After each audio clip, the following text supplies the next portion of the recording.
नमस्कार, आप देख रहे हैं राजधानी लाइव। मैं हूं आपके साथ काजल ठाकुर। राजधानी लाइव की पहली खबर देश की राजधानी दिल्ली से आपको बता देते हैं।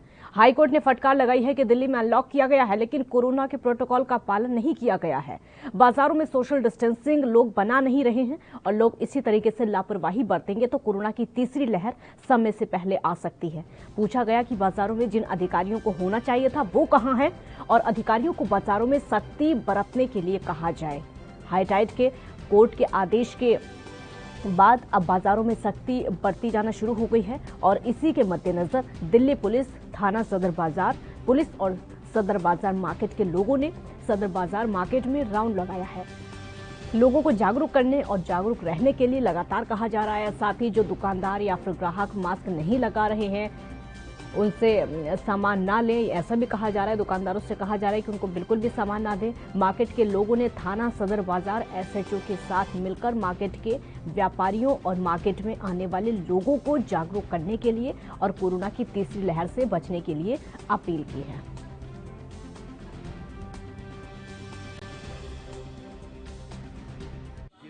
इस टाइम सोशल डिस्टेंस का पालन हो रहा है ना, शायद इतिहास में कभी भी नहीं हुआ। बिल्कुल हर कोई कर रहा है, क्योंकि देखिए आखिर दुकानदार है, 30-40 हजार दुकानदार है। अगर एक दुकानदार में 2 आदमी भी आए तो उससे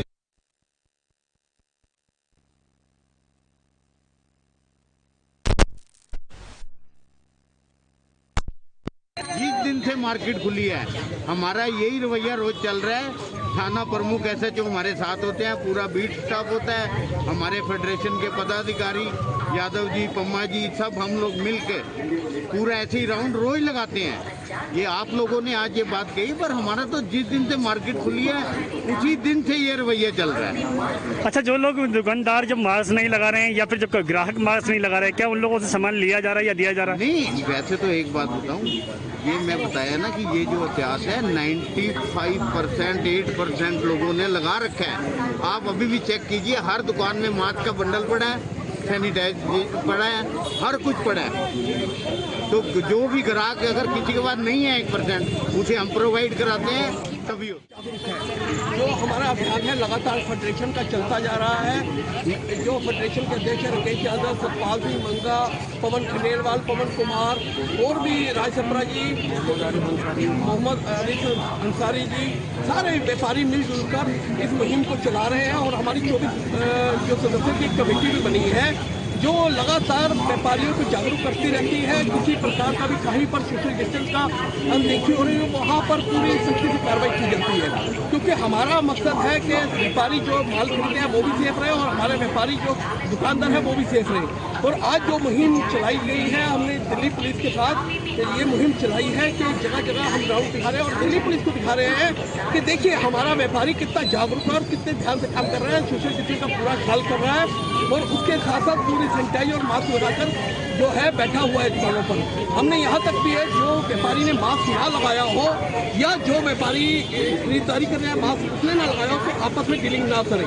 और ये अभियान है कि हम चाहते हैं किसी प्रकार की यहाँ पटनी ना हो, किसी प्रकार का भी अवैध जो लोग सामान रखते हैं वो ना रखें। ये हमारा अभियान लगातार जारी है। देखिए, जब दिल्ली प्रशासन ने, दिल्ली सरकार ने, DDMA ने मार्केट ओपन करने का ऐलान किया, जब ऑड इवन की मार्केट थी, तो मैं बता सकता हूँ कि आकृति सागर जी थे, डीसी गोयल साहब थे, अमिताभ जी थे, हमारी फेडरेशन की टीम ने मिली और उनको बताया कि हमारा सिस्टम क्या है, जिसमें परमजीत सिंह पम्मा जी की, उसमें मंगा जी, पवन खंडेलवाल जी, साढ़े 24 आदमी की टीम है जो एक बिना पुलिस की वर्दी की तरह लोग तैनात रहते हैं। हमारा लॉकडाउन के अंदर आप अगर डीसी साहिबा से पता करेंगे, डीएम साहिबा से पता करेंगे, सदर बिहार का नंबर 1 मिला हुआ है सोशल डिस्टेंस मेंटेन करने में।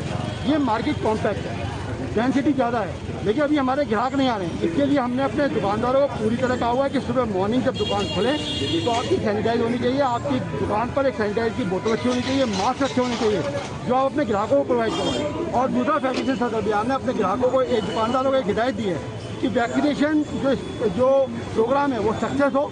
जो आपकी दुकान पे आता है ग्राहक, उससे आप पूछिए आप वैक्सीनेटेड हैं, अगर नहीं है तो करवाइए और है तो उसको एक गिफ्ट दीजिए कि आपने कंट्री के कंट्री मैन होने के नाते, सिटीजन ऑफ इंडिया होने के नाते अपनी जिम्मेदारी निभाई है। इसके लिए हमारी तरफ से एक छोटा सा तोहफा, चाहे वो 10 रुपये हो चाहे 50 रुपये या 1% डिस्काउंट हो, वो हमारा व्यापारी दे रहा है। और अगर हम देखते हैं किसी मजदूर के पास मास्क नहीं है तो मास्क प्रोवाइड कराते हैं, सैनिटाइजर देते हैं। हमारे सभी एसोसिएशन के फेडरेशन के 90 पदाधिकारी हैं, जिसमें 24 सुपरविजन में लगे हुए हैं। इतने लोग कंट्रोल कर रखे हैं। अगर आप डीएम साहब से बात करें, डीसी से बात करें, तो इस टाइम सदर बाजार को सोशल डिस्टेंस मेंटेन होने में नंबर 1 का अवार्ड मिला हुआ है। कोई नहीं कह सकता यहाँ पर डीसी साहब आए, डीएम साहब आए, सबने एक एक दुकान वेरीफाई की। और जो हम कह रहे हैं, हमारी कथनी और करनी में कोई फर्क नहीं है। रोज हम लोग, आज तो आप क्योंकि आपको लगा हाईकोर्ट की फटकार है, हाईकोर्ट की फटकार बाकी मार्केटों के लिए है। हमारी मार्केट का सोशल डिस्टेंस मेंटेन है और हम लोग एसएचओ साहब हैं, हमारे पदाधिकारी हैं, रेगुलर मार्च पास करते हैं सुबह में, और माइक सिस्टम से रेगुलर अनाउंसमेंट होती है, जो हमें करना चाहिए। क्योंकि हमारे दिमाग में एक बात जरूर है, जान है तो जहान है। राजीव तिवारी संवाददाता दिल्ली से समय हमारे साथ लाइव जुड़ चुके हैं। राजीव, अनलॉक कर दिया गया है, लेकिन जागरूकता लोगों में फिर भी उस तरीके की नहीं है जो कि होनी चाहिए। हाई कोर्ट को आगे आना पड़ रहा है, हाई कोर्ट को आदेश देना पड़ रहा है कि जागरूक कराइए लोगों को, नियमों का पालन कराइए दिल्ली के लोगों से। आप यहाँ पर बात करें, जिस तरीके से हाई कोर्ट ने कहीं ना कहीं फटकार लगाई और यहाँ तक कि जागरूक होने के लिए कहा गया कि लोग बाग जो तीसरी लहर है यानी कोरोना की, उससे बचने के लिए नियमों का पालन करें।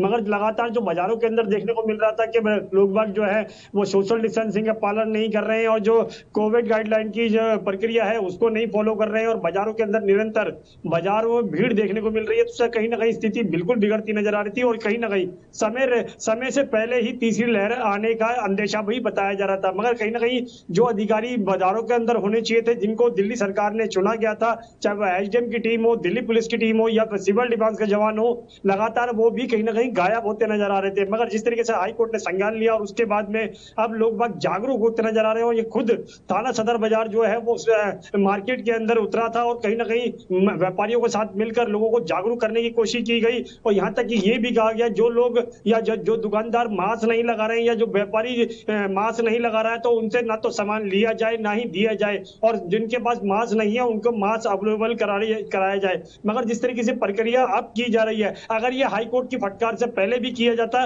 तो कहीं ना कहीं तीसरी लहर से बचने के लिए जो आशंका थी वो कम से कम होती। मगर जिस तरीके से डॉक्टर गुलेरिया ने भी कहा है कि समय से पहले ही तीसरी लहर आ सकती है, तो कहीं ना कहीं स्थिति बिल्कुल डरावनी है और कहीं ना कहीं उससे समझने के लिए और उससे जागरूक रहने की जरूरत है और कहीं ना कहीं कोरोना गाइडलाइन का पालन करने की भी जरूरत है। जी राजीव, यहाँ पर ये कहना बिल्कुल गलत नहीं होगा कि ये जिम्मेदारी दिल्ली सरकार की बनती है, क्योंकि दिल्ली सरकार ने लॉकडाउन लगाया था, उसके बाद अनलॉक करने का फैसला दिल्ली सरकार का था कि अनलॉक कर दिया जाएगा, कुछ पाबंदियां जो है उनको हटाया जाएगा, कुछ पाबंदियां जो है वो लगी रहेंगी। अब उन पाबंदियों को जिनको हटाया गया है उनका पालन किस तरीके से कराना है, उनके नियम ना टूटे, ये सरकार की जिम्मेदारी। जाहिर सी बात है, सरकार एक्टिव होगी तभी प्रशासन एक्टिव होगा। देखिए, बिल्कुल सही कहा आपने। यहाँ पर बात करें दिल्ली सरकार की जिम्मेवारी की, तो दिल्ली सरकार ने जिम्मेवारी दूसरी लहर में भी कहीं ना कहीं लापरवाही की थी और वही चीज आप दोबारा से देखने को मिली। क्योंकि जिस तरीके से कह सकते हैं इंदरलोक इलाके के अंदर हमने जो खबर दिखाई थी और वो अपने दर्शकों को दिखाई थी कि किस तरीके से वहां पे भीड़ थी और लगातार जो पुलिस थी हमारे यानी मीडिया के उतरने के बाद में ही दिल्ली पुलिस उतरी थी और उसके बाद में बाजार बंद कराया गया था। मगर ये चीज मीडिया के आने से पहले ही किए जाए या फिर कोर्ट के ऑर्डर से पहले ही किए जाए तो कहीं ना कहीं संज्ञान जरूर ले सकता है। मगर दिल्ली पुलिस के जवान जो हैं वो अब कहीं ना कहीं एक्शन के मोड में होते नजर आ रहे हैं, क्योंकि जिस तरीके से हाई कोर्ट ने कहा है कि समय से पहले ही बाजारों के अंदर नियम होने चाहिए और यहां तक कि जो अधिकारी नहीं है, काम नहीं कर रहे हैं, उनके ऊपर भी सख्ती बरती जाए और वो भी कहीं ना कहीं बाजारों के अंदर सख्ती बरते। मगर अब जिस तरीके से कोशिश की जा रही है और वो कोशिश कामयाब होती हुई नजर आ रही है। और जिस तरीके से कल हमने सदर बाजार के अंदर भी देखा कि थाना सदर बाजार की जो पुलिस है वो भी मुस्तैद होती नजर आई और जहां तक कि जो व्यापारी है वो भी जागरूक करते हुए नजर आए। तो साफ जाहिर है कहीं ना कहीं तीसरी लहर का खतरा बिल्कुल बना हुआ है, उससे जागरूक होने की जरूरत है और उससे बचने की जरूरत है और इसीलिए कहीं ना कहीं नियमों का पालन भी करना होगा। मगर दिल्ली सरकार की तरफ से कड़े कदम होने चाहिए जो बाजारों के अंदर अभी तक देखने को नहीं मिल रहे हैं।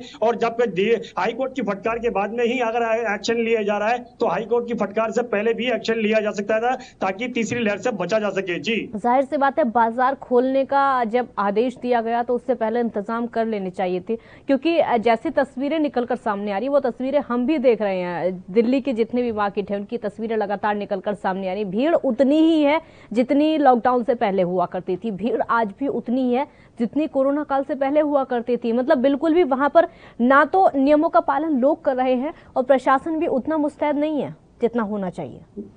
देखिए बिल्कुल सही कहा आपने। यहाँ पर बात करें दिल्ली सरकार की, तो दिल्ली सरकार ने जिस तरीके से अनलॉक किया और यहाँ तक कि ये भी कहा गया कि बाजारों के अंदर लोग बाग सोशल डिस्टेंसिंग बना के रखे, मगर लोग बागों के साथ साथ उन अधिकारियों की जिम्मेवारी भी बनती है जो बाजारों के अंदर जिनको बिठाया गया है, जिनको मॉनिटराइज करने के लिए अधिकार दिए गए हैं, मगर कहीं ना कहीं वो अधिकारी ही नहीं है बाजारों के अंदर। क्योंकि जितने हमने बाजार देखे, चाहे वो इंदर लोक बाजार की बात करें या फिर सदर बाजार की बात करें या करोल बाग की बात करें या फिर लाजपत राय मार्केट की बात करें या फिर लाजपत नगर मार्केट की बात करें, वहां पर तमाम नियमों का पालन नहीं किया जा रहा। और वही चीज देखने को मिल रही है जो पहले अनलॉक की प्रक्रिया से, यानी कि लॉकडाउन से पहले जो प्रक्रिया थी, जितनी बाजारों में भीड़ थी उतनी ही आज भी देखने को मिल रही है। तो साफ जाहिर है कहीं ना कहीं तीसरी लहर का खतरा बिल्कुल बना हुआ है। और इसी को लेकर जैसे डॉक्टर जो गुलेरिया है उन्होंने भी कहा है कि समय से पहले तीसरी लहर आ सकती है, मगर कहीं ना कहीं बाजारों के अंदर सख्ती बरतनी होगी और लोगों को जागरूक होना पड़ेगा और नियमों का पालन करना होगा। जी बहुत शुक्रिया राजीव आपका इस पूरी जानकारी के लिए। तो तीसरी लहर जो है वो समय से पहले आ सकती है अगर नियमों का पालन नहीं किया गया तो।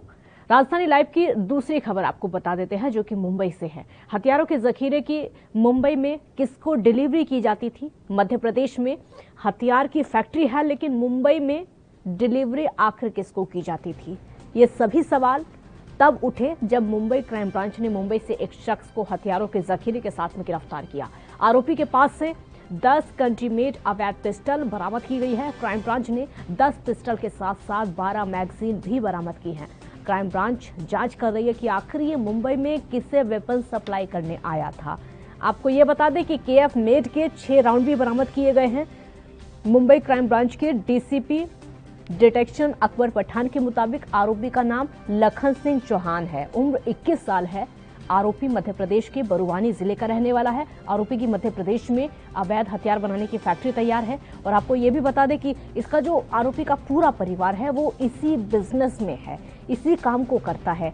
ये मध्य प्रदेश, गुजरात, मुंबई के साथ साथ कई राज्यों में और शहरों में हथियार सप्लाई करता था। जांच में पता चला है कि लखन सिंह अपने घर में वेपन्स बनाता था और बेचता था। इसका मामा भी इसके परिवार के साथ साथ इसी काम में शामिल था। आरोपी लखन सिंह की उम्र महज 21 साल है। ऐसे में ये 1 सालों से हथियारों की डिलीवरी भी खुद ही करता था। अलग अलग शहरों में जाता था जहां पर डिलीवरी करता था। फिलहाल पुलिस ने आरोपी की गिरफ्तारी कर ली है।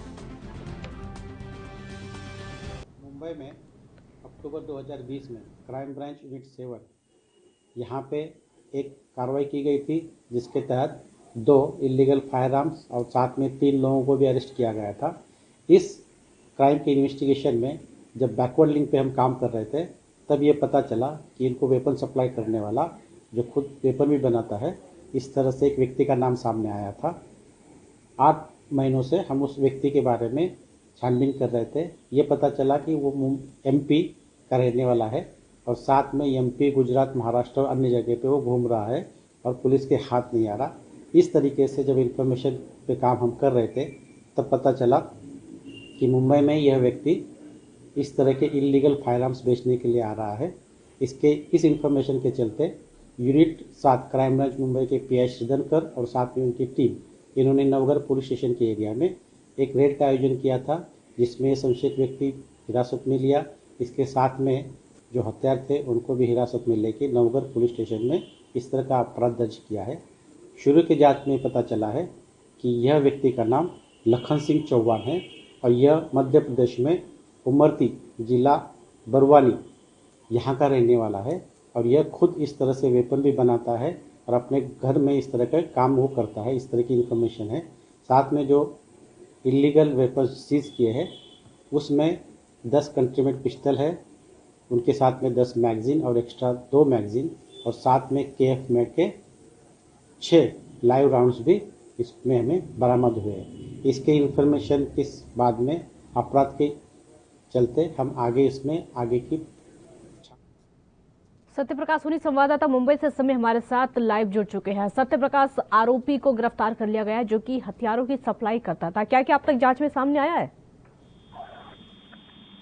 देखिए, जिस तरह से लखन सिंह नामक 21 वर्षीय आरोपी को गिरफ्तार किया गया है, यह आरोपी न सिर्फ अपने बल्कि अपने परिवार के साथ मध्य प्रदेश में हथियारों का जखीरा बनाता था और खुद गाड़ियों के द्वारा, मतलब प्राइवेट वाहन के द्वारा मुंबई के अलग अलग इलाकों में और अन्य शहरों में इसका जो है सप्लाई करता था। लिहाजा मुंबई में जो जखीरा पकड़ा गया 10 पिस्टल और उसके साथ 10 मैगजीन के अलावा 2 जिंदा और कारतूस पकड़े गए हैं, उससे यह अंदाजा लगाया जा रहा है कि आखिर ये किसको देने आया था। लेकिन किसको देने आया था, क्या किसी को मारने की साजिश थी, इस तरह की जानकारी मिल रही है। लगातार क्राइम ब्रांच इस तफ्तीश में लगी है कि जो जखीरा पकड़ा गया है आखिर उसका उद्देश्य क्या था और किसको देने आने वाला था। हथियारों की सप्लाई काफी समय से की जाती थी और इसमें इस आरोपी का पूरा परिवार भी शामिल है। उनके बारे में क्या पता चला है, वो लोग कब से शामिल थे और क्या ये जो 21 साल का आरोपी है, महज 21 साल इसकी उम्र बताई जा रही है, क्या इसके अलावा कौन कौन लोग इसमें शामिल थे और इससे पहले कौन लोग इस काम को करते थे, इसकी शुरुआत किसने की थी? देखिए काजल, मुंबई क्राइम ब्रांच लगातार इस तरह के हथियार बंदों को पकड़ा जा रहा है और लगातार इसमें एक के बाद एक टिप्स भी मिल रही है। जिस तरह से क्राइम ब्रांच को टिप्स मिली थी कि एक शख्स जो एमपी से मुंबई आएगा और बड़े मात्रा में जो है हथियार लेकर आएगा, उसकी जानकारी मिली थी। उसको बाद क्राइम ब्रांच यूनिट ने उसको गिरफ्तार किया। गिरफ्तारी के बाद जब यह जांच में पता चला है कि लखन सिंह अकेला नहीं बल्कि उसकी मामा, उसके परिवार और उसके आसपास के लोग भी उस फैक्ट्री में काम करते हैं। लिहाजा अब यह जानकारी मिल रही है कि जो लखन नामक शख्स है महज 21 वर्षीय है, लेकिन पिछले 3 साल से लगातार फैक्ट्री चलाने का काम करता था। जो अपनी फैक्ट्री में सारी चीजों को उपलब्ध करता था, उसको आखिरी अंजाम देता था। उसके बाद जो है मुंबई सहित अन्य शहरों में खुद जाकर अपनी कार द्वारा जो डिलीवरी करता था। लिहाजा ग्राहक ढूंढने का काम भी खुद वो शख्स ही करता था। 10 कंट्री मेड हथियार बरामद किए गए हैं। इससे साफ जाहिर ये भी होता है कि अन्य देशों से भी कुछ ना कुछ संबंध थे, अन्य देशों से भी जुड़े हुए तार हैं। जाहिर बात, देखिए इतने बड़े पैमाने पर हथियार को बनाना और फिर उसकी डिलीवरी करना या फिर उसको बेचना कहीं न कहीं ये बिल्कुल बताता है कि अन्य राज्यों से, अन्य देशों से मिला हुआ है। क्योंकि जिस तरह से कई कंट्री मेड है, मतलब 10 देशों के अलग अलग द्वारा बनाया गया है। लिहाजा जो मुहरें होंगी या फिर ठप्पा होगा, वो सारी चीजें जाहिर तौर पर बनाया ही होगा किसी न किसी संपर्क में। क्राइम ब्रांच इसी बात की तफ्तीश कर रही है कि जिन लोगों को देना था या जिसके माध्यम से हथियार बनाया जा रहा था, वो कौन लोग हैं और कितने लोग इसमें शामिल हैं। बहुत शुक्रिया आपका इस पूरी जानकारी के लिए। एक छोटे से ब्रेक के लिए यहाँ पर रुकना होगा, जल्द हाजिर होंगे।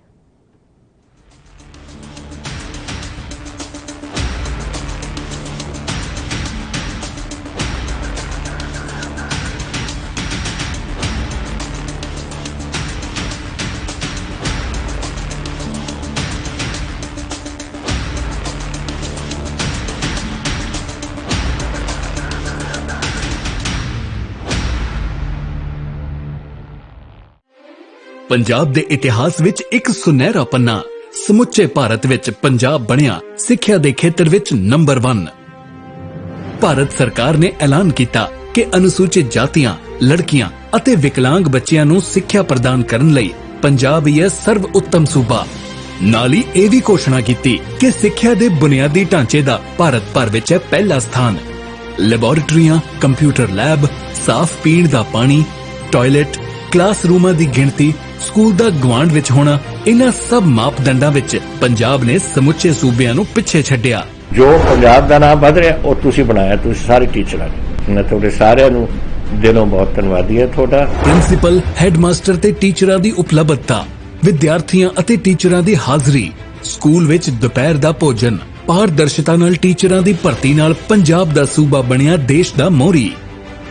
ਬੱਚਿਆਂ ਦਾ ਸਕੂਲ ਵਿੱਚ ਦਾਖਲਾ, ਪੜ੍ਹਾਈ ਛੱਡ ਚੁੱਕੇ ਬੱਚਿਆਂ ਨੂੰ ਦੁਬਾਰਾ ਸਕੂਲ ਵਿੱਚ ਪੜਾਉਣਾ, ਬੱਚਿਆਂ ਨੂੰ ਪੜ੍ਹਾਈ ਛੱਡਣ ਤੋਂ ਰੋਕਣਾ, ਇਹਨਾਂ ਮਾਪਦੰਡਾਂ ਵਿੱਚ ਵੀ ਪੰਜਾਬ ਨੇ ਹਾਸਲ ਕੀਤਾ ਪਹਿਲਾ ਸਥਾਨ। ਅਸੀਂ ਹੁਣ ਪਹੁੰਚ ਗਏ ਹਾਂ ਪਹਿਲੇ ਨੰਬਰ ਤੇ। ਹੁਣ ਆਪਾਂ ਪਹਿਲੇ ਨੰਬਰ ਤੋਂ ਉਤਰਨਾ ਨਹੀਂ, ਉੱਥੇ ਹੀ ਰਹਿਣਾ ਹੈ ਔਰ ਉੱਥੇ ਹੀ ਤਗੜੇ ਰਹਿਣਾ ਹੈ। ਪੰਜਾਬ ਸਰਕਾਰ ਰੱਖੇ ਤੁਹਾਡੇ ਬੱਚਿਆਂ ਦਾ ਖਿਆਲ।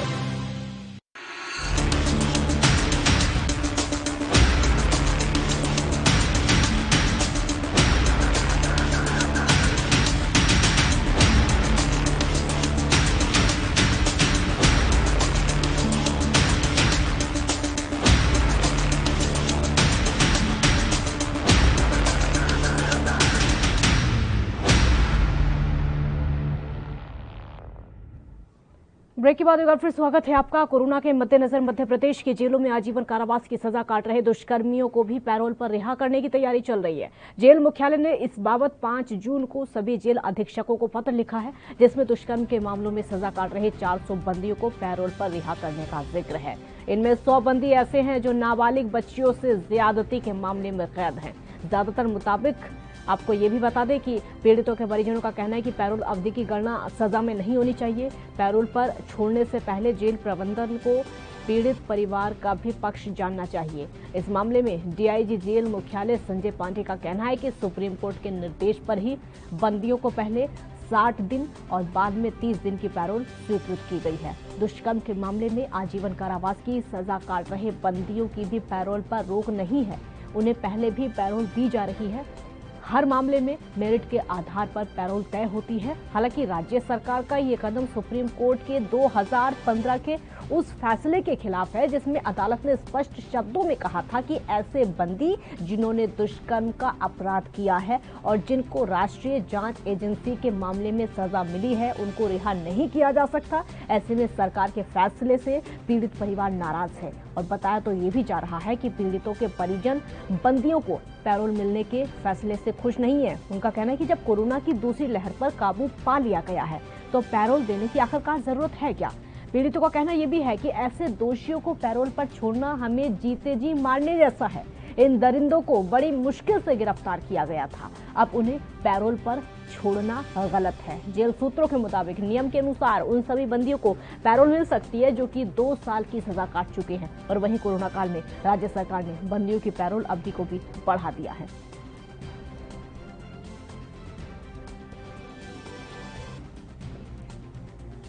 तो सजा काट रहे 400 बंदियों को रिहा करने का जिक्र किया गया। इन बंदियों को रिहा किया जा सकता है। ये दुष्कर्म के आरोपी हैं जो कि सजा काट रहे हैं। गणेश तिवारी संवाददाता इस समय हमारे साथ ज्यादा जानकारी के लिए लाइव जुड़ चुके हैं। गणेश, तकरीबन 400 बंदी हैं जिनको रिहा करने का जिक्र इस समय चल रहा है, लेकिन सबसे बड़ी बात है कि जो पीड़ित है वो उस चीज का विरोध कर रहे हैं। पहले तो इस पूरे मामले को बताइए कि जिक्र कहां से शुरू हुआ और 400 ही बंदी हैं या फिर उससे ज्यादा हैं जिनको रिहा करने का जिक्र चल रहा है। कितने कितने दिन की पैरोल पर इनको रखा जा सकता है? देखिए काजल, सबसे पहले अगर बात करें तो मध्य प्रदेश में जहां हमने देखा है कि कोरोना काल में कई कैदियों को पेरोल पर छोड़ा गया है कोरोना काल के चलते, लेकिन अब एक तरह से अब एक बार फिर एक इशू बन चुका है। एक बार फिर मध्य प्रदेश में जो है 400 कैदियों को पेरोल पर छोड़ने की तैयारियां पूरी तरह से चल रही है। जहां पर अगर जेल मुख्यालय की बात करें तो कलेक्टर को इस मामले में पत्र भी लिखा गया है, उन 400 कैदियों के नाम भी दिए गए हैं। लेकिन सबसे बड़ा सवाल है कि जो 400 कैदियों को पेरोल पर छोड़ा जा रहा है, उनमें से करीब 100 कैदी ऐसे हैं जो किसी न किसी तरह से दुष्कर्म के मामले में अभी तक जेलों में बंद थे। अब उन कैदियों को भी छोड़ा जा रहा है। तो निश्चित तौर पर जिस कदर जो है पीड़ित परिवार का जो है लगातार अब उस पर दर्द जायज है कि जो दुष्कर्म के मामले में करीब 100 कैदी जेलों में अभी तक बंद थे, उनको भी पेरोल पर छोड़ने की बात सुनकर अब निश्चित तौर पर उनका दर्द कहीं न कहीं एक तरह से जायज है। मध्य प्रदेश की बात करें तो 400 कैदियों को अब पेरोल पर छोड़ने की पूरी तरह से तैयारियां चल रही हैं। पहले भी हमने देखा है कि मध्य प्रदेश में करीब कई कैदियों को कोरोना काल में पेरोल पर छोड़ा गया है। लेकिन पहले की अगर बात करें तो पहले आपात जो पेरोल था, आपात पेरोल जिसे 10 महीने तक भी दिया जा सकता है, वही 45 दिनों तक दिया जा सकता है। अगर अब बात करें तो सामान्य पेरोल है, सामान्य पेरोल पर अगर गाइडलाइन की बात करें जो सरकार का है, वहां पर 45 दिनों के लिए इन्हें छोड़ा जा सकता है। तो अब अभी तक जहां अगर बात करें तो आपात पेरोल पर इन कैदियों को पहले भी छोड़ा गया, लेकिन अब मध्य प्रदेश में जो है सामान्य पेरोल पर छोड़ने की तैयारियां जो है कैदियों को चल रही है। और सबसे बड़ा सवाल जो जिस चीज पर अब ज्यादा बवाल हो रहा है वो है जो 100 कैदी हैं जो दुष्कर्म के मामले में है। तो निश्चित तौर पर क्योंकि ऐसे अपराधी जो है अगर इन कैदियों को छोड़ा जाता है तो कहीं ना कहीं इन कैदियों के भागने की भी आशंका होती है।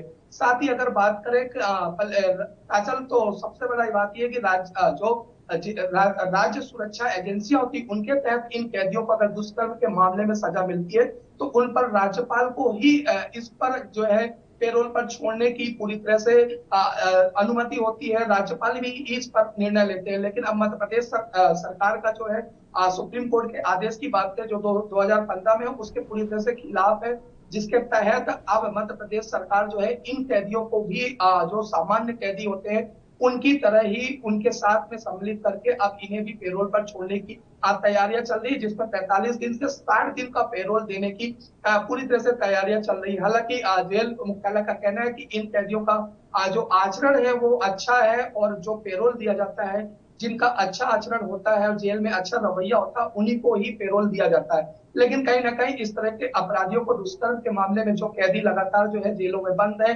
और पीड़ितों का भी दर्द यहाँ पर कहीं ना कहीं जायज है, क्योंकि ऐसे अपराधियों के भागने की भी एक बार आशंका पूरी तरह से मंडरा जाती है। जी का सर, बिल्कुल पीड़ितों का दर्द जायज है और जैसा कि आप बता रहे हैं कि उन अपराधियों के भागने की आशंका और ज्यादा बढ़ जाती है। अगर पैरोल दी जाती है उनको, वो अपने घर चले जाएंगे, तो उसके बाद क्या उनकी निगरानी की जाएगी? अगर की जाएगी तो फिर किस तरीके से की जाएगी? इसका इंतजाम क्या जेल प्रशासन की तरफ से किया गया है या फिर प्रदेश में सरकार की तरफ से कोई इंतजाम किया गया है? अगर क्योंकि ऐसे भेज दिया तो जाहिर सी बात है कि अपराधी फरार हो सकते हैं।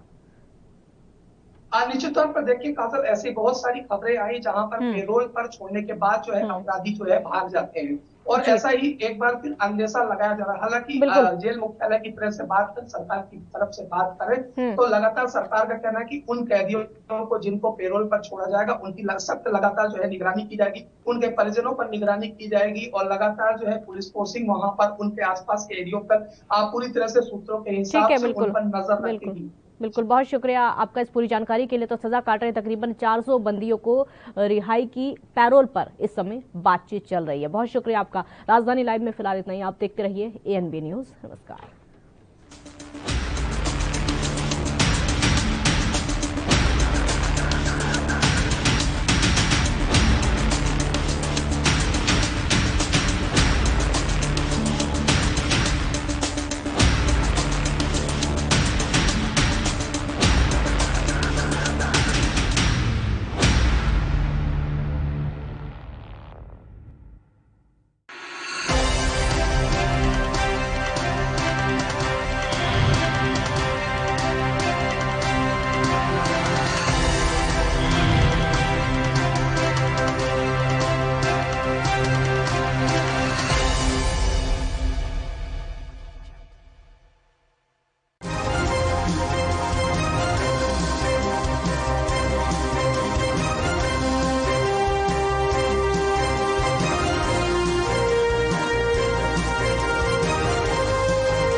ਪੰਜਾਬ ਦੇ ਇਤਿਹਾਸ ਵਿੱਚ ਇੱਕ ਸੁਨਹਿਰਾ ਪੰਨਾ।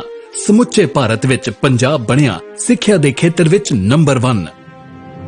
ਭਾਰਤ ਸਰਕਾਰ ਨੇ ਐਲਾਨ ਕੀਤਾ ਕਿ ਅਨੁਸੂਚਿਤ ਜਾਤੀਆਂ, ਲੜਕੀਆਂ ਅਤੇ ਵਿਕਲਾਂਗ ਬੱਚਿਆਂ ਨੂੰ ਸਿੱਖਿਆ ਪ੍ਰਦਾਨ ਕਰਨ ਲਈ ਪੰਜਾਬ ਹੀ ਹੈ ਸਰਵ ਉੱਤਮ ਸੂਬਾ।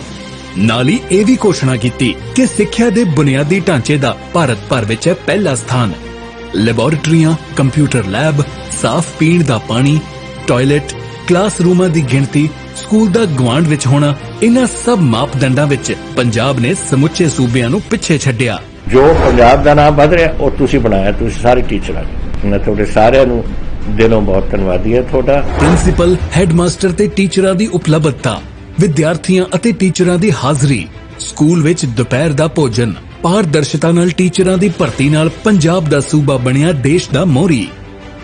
ਬੱਚਿਆਂ ਦਾ ਸਕੂਲ ਵਿੱਚ ਦਾਖਲਾ, ਪੜ੍ਹਾਈ ਛੱਡ ਚੁੱਕੇ ਬੱਚਿਆਂ ਨੂੰ ਦੁਬਾਰਾ ਸਕੂਲ ਵਿੱਚ ਪੜਾਉਣਾ, ਬੱਚਿਆਂ ਨੂੰ ਪੜ੍ਹਾਈ ਛੱਡਣ ਤੋਂ ਰੋਕਣਾ, ਇਹਨਾਂ ਮਾਪਦੰਡਾਂ ਵਿੱਚ ਵੀ ਪੰਜਾਬ ਨੇ ਹਾਸਲ ਕੀਤਾ ਪਹਿਲਾ ਸਥਾਨ।